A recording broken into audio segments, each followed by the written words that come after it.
Assalamualaikum warahmatullahi wabarakatuh. Perkenalkan, nama saya Dede Eka Zikri dari Fakultas Hukum, Program Studi Ilmu Hukum.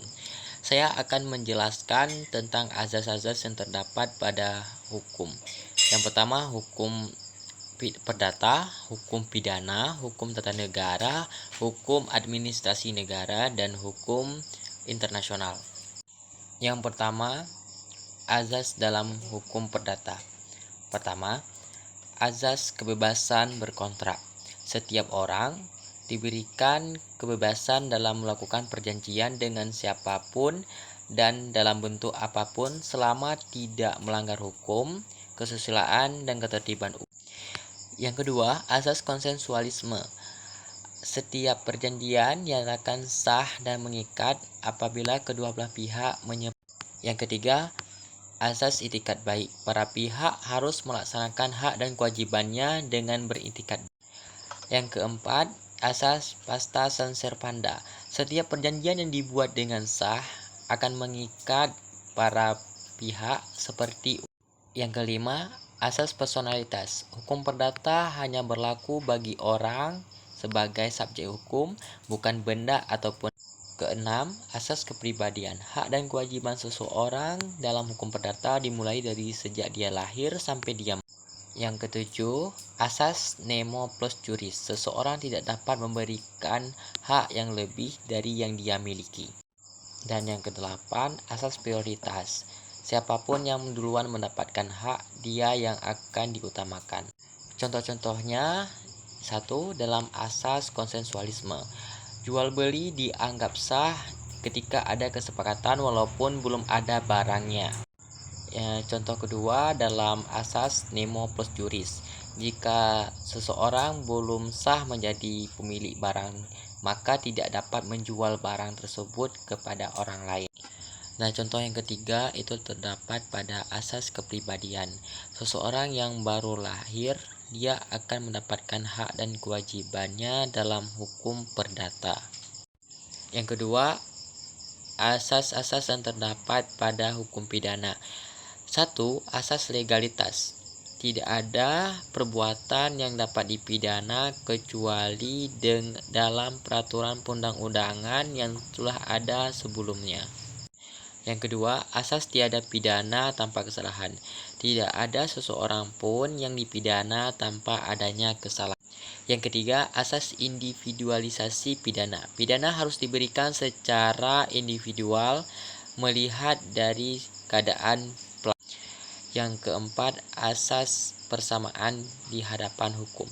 Semua orang sama di hadapan hukum, maka harus diperlakukan secara adil di hadapan hukum. Yang kelima, asas retroaktif. Hukum tidak berlaku surut kecuali dengan tindak pidana luar biasa seperti pelanggaran HAM. Yang keenam, asas ne bis in idem. Seseorang tidak dapat diadili kedua kali dengan perkara pidana yang sama. Yang ketujuh, asas praduga tak bersalah. Seseorang dianggap tidak bersalah sebelum dianggap bersalah di pengadilan.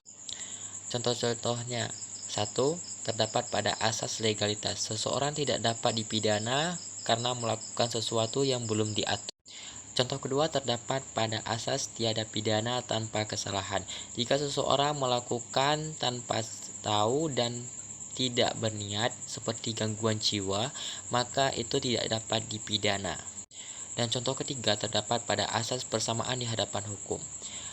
Pejabat tinggi dan rakyat biasa harus diproses secara hukum yang sama apabila melakukan tindak pidana. Yang ketiga, asas-asas yang terdapat pada hukum administrasi negara. 1. Asas legalitas. Setiap tindakan pemerintah harus berdasarkan hukum dan kewenangan yang sah. Yang kedua, asas kepastian hukum. Tindakan pemerintah harus memberikan keamanan dan kepastian bagi masyarakat. Yang ketiga, asas kecermatan. Pemerintah harus berhati-hati dan teliti dalam melakukan keputusan. Yang keempat, asas keadilan dan kelayakan.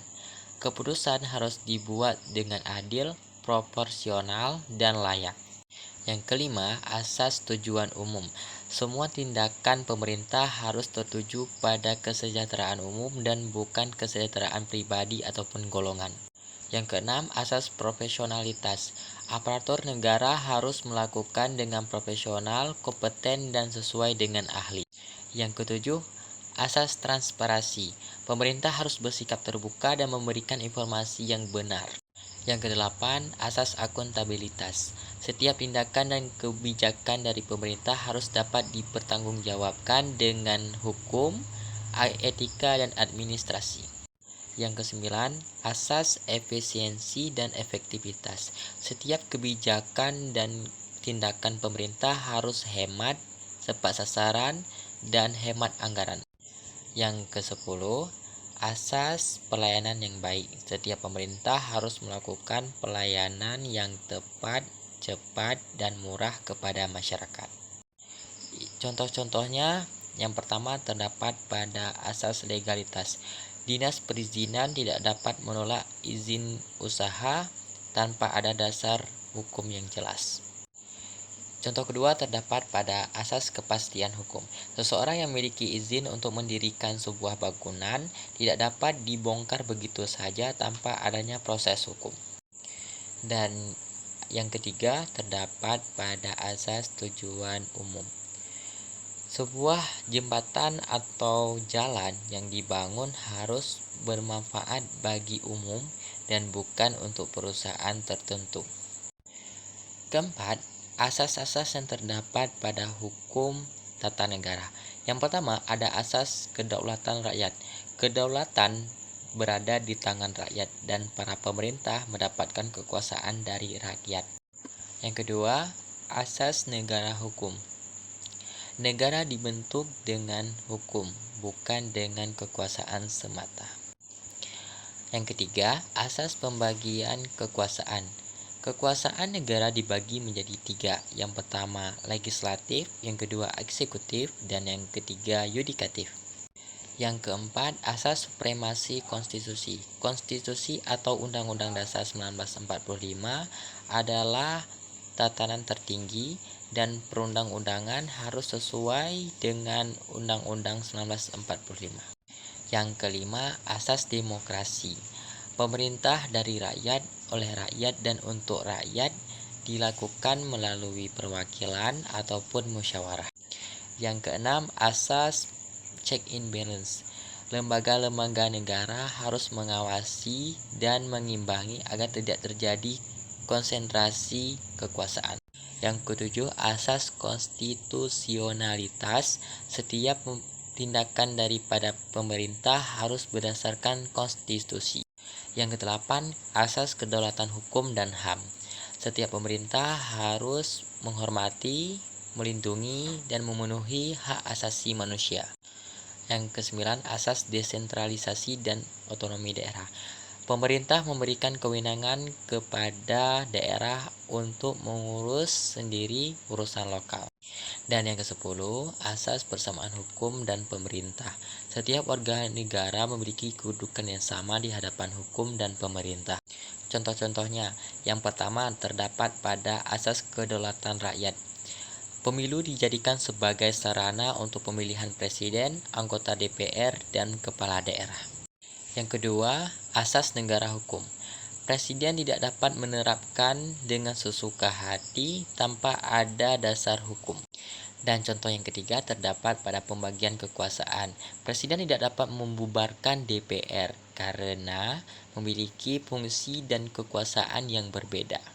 Dan yang terakhir, asas-asas yang terdapat pada hukum internasional. Yang pertama, asas kedaulatan negara. Yang kedua, asas non-intervensi. Yang ketiga, asas persamaan hak dan penentuan nasib sendiri. Yang keempat, asas fakta sunt servanda. Yang kelima, asas teritorial. Yang keenam, asas nasional aktif. Yang ketujuh, asas nasional pasif. Yang kedelapan, asas perlindungan universal. Dan yang kesembilan, asas resiprositas.